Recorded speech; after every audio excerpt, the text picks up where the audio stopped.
صلی علی محمد. Assalamu alaikum guys, subscribe to my channel Islam Hai Zindagi and press the bell icon to receive notifications for my new videos.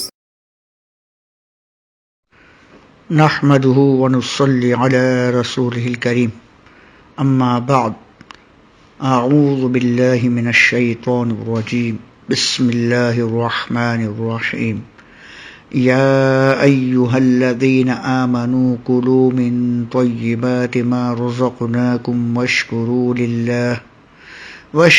لله إن كنتم إياه تعبدون صدق اللہ العظیم وصدق رسولہ النبی الکریم. آیت نمبر 172 سورہ بقرہ کی تلاوت کی گئی آپ کے سامنے. اس آیت مبارکہ کا ترجمہ ہے: اے ایمان والو، کھاؤ پاک چیزوں سے جو ہم نے تم کو دی، اور اللہ کا احسان مانو اگر تم اسی کی عبادت کرتے ہو. اس آیت مبارکہ میں اللہ تبارک و تعالی نے ایمان والوں سے یہ فرمایا کہ تم پاک چیزیں کھاؤ جو ہم نے تم کو دی ہیں، اور اللہ کا شکر مانو، اس کا احسان مانو اگر تم اس کی عبادت کرتے ہو اور اللہ تبارک و تعالیٰ کی عبادت کرتے ہو، اسے معبود مانتے ہو. پاک چیزیں کیا ہیں؟ اس کے لیے اللہ تبارک و تعالیٰ نے آگے اس کی تفصیل کچھ بیان کی، کچھ ایسی چیزیں جو کہ اللہ نے حرام فرمائی، اور فرمایا انما حرم علیکم المیتۃ والدم ولحم الخنزیر، کہ اسی نے تم پر حرام کیا مردار، خون اور خنزیر کا گوشت، وما اہل بہ لغیر اللہ، اور جس جانور پر اللہ کے سوا کسی اور کا نام ذبح کے وقت لیا گیا. تو اللہ تبارک و تعالیٰ نے مردار، خون اور خنزیر کے گوشت کو قرآن کریم میں حرام فرمایا. اس کے علاوہ اور بھی چیزیں ہیں جو اللہ نے حرام فرمائی. یہاں پر چند چیزوں کا ذکر فرمایا، اور اس سے پہلے یہ فرمایا کہ تم پاک چیزیں کھاؤ. اس سے یہ پتہ لگ رہا ہے کہ یہ مردار یا خون اور خنزیر کا گوشت یہ ناپاک چیزیں ہیں، پاک چیزیں نہیں ہیں.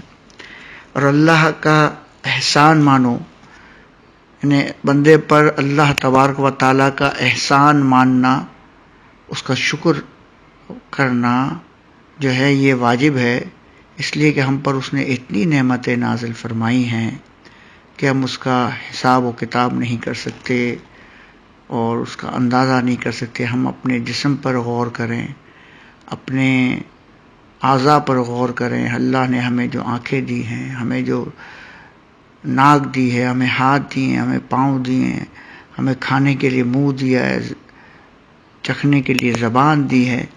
الغرض اتنی نعمتیں دی ہیں جسم کے اندر ہمیں کہ ہم اس کا شمار نہیں کر سکتے.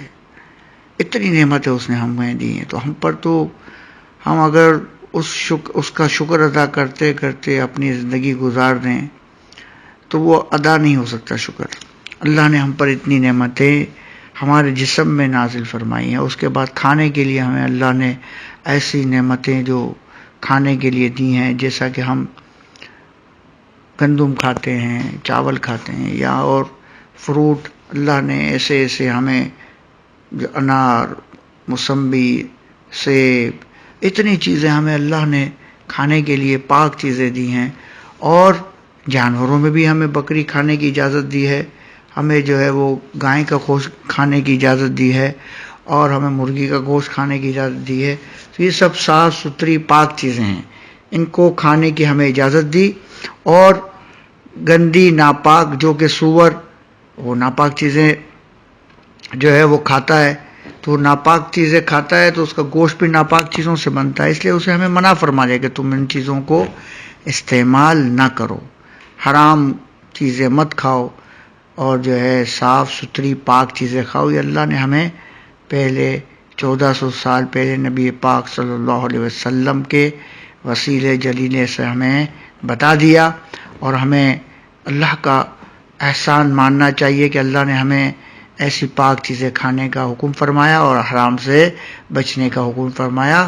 اس کا بھی احسان ہمیں ماننا چاہیے. اللہ تبارک و تعالی ہمیں عمل کرنے کی توفیق عطا فرمائے. وما علینا الا البلاغ المبین.